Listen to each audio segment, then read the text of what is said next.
It is said that in the Edo period most Japanese culture had developed. Japan was an isolated country for almost 230 years, and that meant that the trade between Japan and foreign countries was not possible.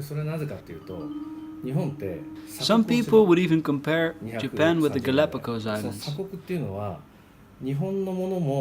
Therefore, Japanese culture had grown without being affected by other cultures. There were no Western clothes. The citizens of Japan wore kimonos.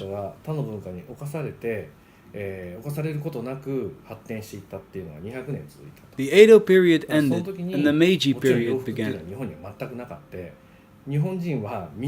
The Japanese politics changed from a system called the Edo Bafuku to a system with an emperor.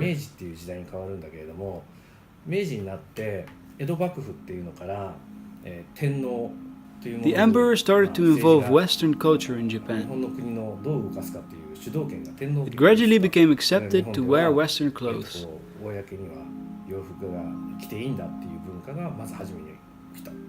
Also, the Meiji period is known as the period where the samurai disappeared.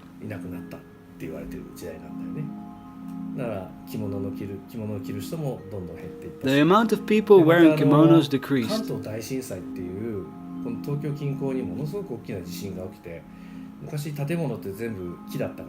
Also, the great earthquake of Kanto, which took place around Tokyo, burned a great part of Tokyo.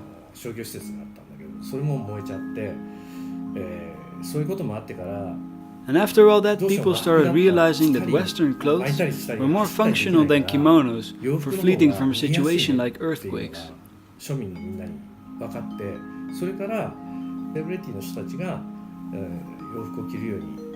And also celebrities started wearing Western clothes to mimic Western fashion and to catch up with the 200 years of isolation.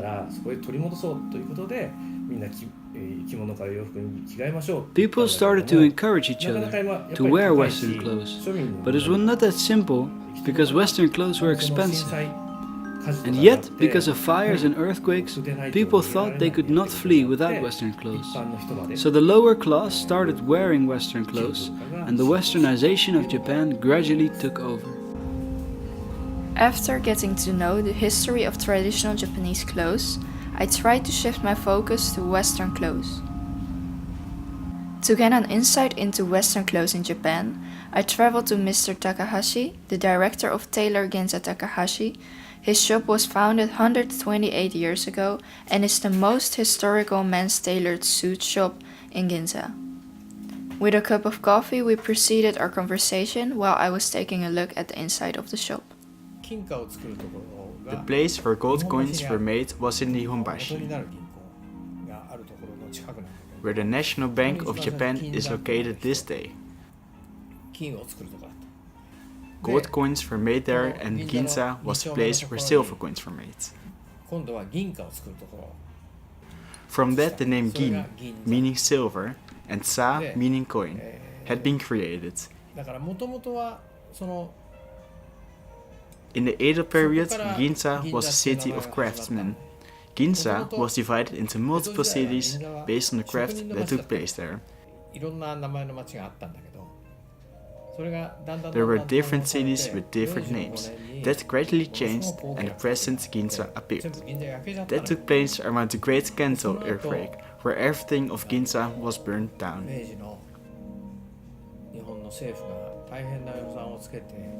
After the Meiji, Japanese government used a big budget to establish non-flammable buildings made out of brick. That was the start of present Ginza.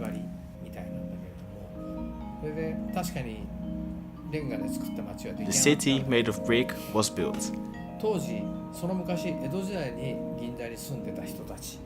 But the people who lived in Ginza in the Edo period before the earthquake could not come back, because everything was burned down. The city made of brick was built. Only half of the population in Ginza came back. Then a lot of vacant houses were left.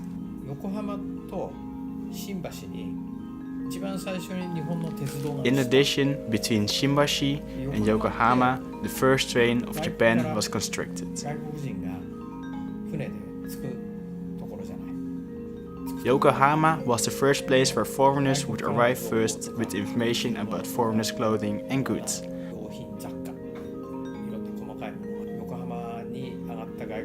A bit further was this place called Tsugichi, where was an area where only foreigners would live.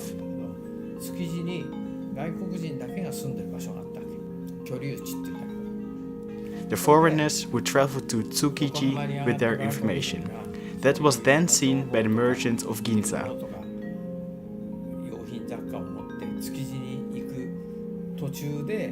Who sold those foreign goods to Japanese consumers. Because of this, a lot of businesses started popping up.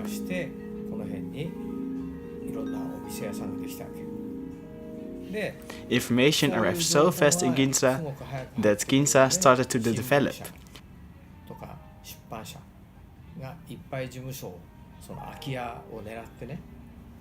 Newspapers and publishers would use the vacant spaces in Ginza.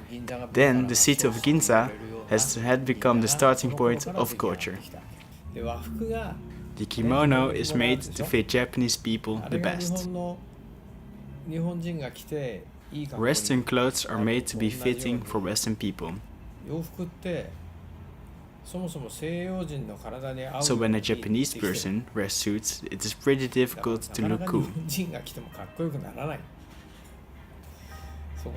That is the biggest problem. Suits are made for Western bodies with longer arms and legs, with more form in their bodies, like the English. It is hard to dress the small and petite Japanese.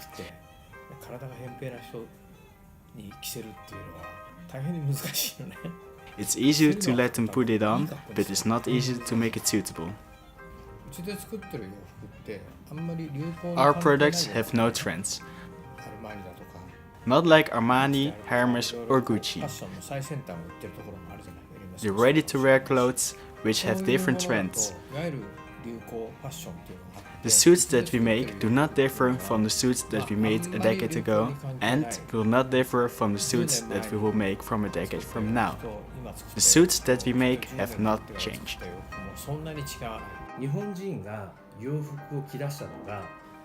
The moment that almost every Japanese person started wearing Western clothes and wearing less wafuku was in 1945.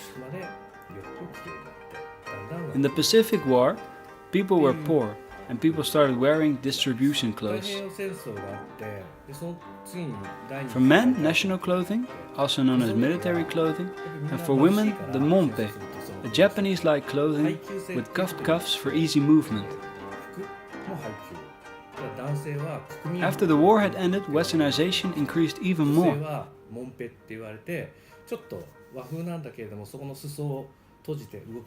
And since events like the Kanto earthquake in 1923, the normal class of Japan thought that Western clothes were actually more functional for moving and fleeing.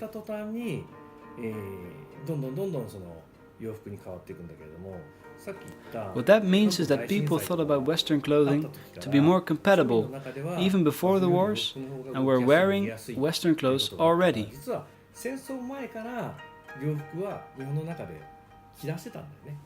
But after the war, people were not wearing Western clothing nor wafuku.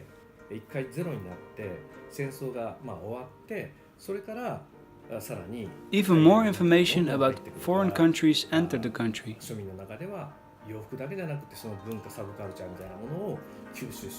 And that led to the making of subcultures and the big change of Japan.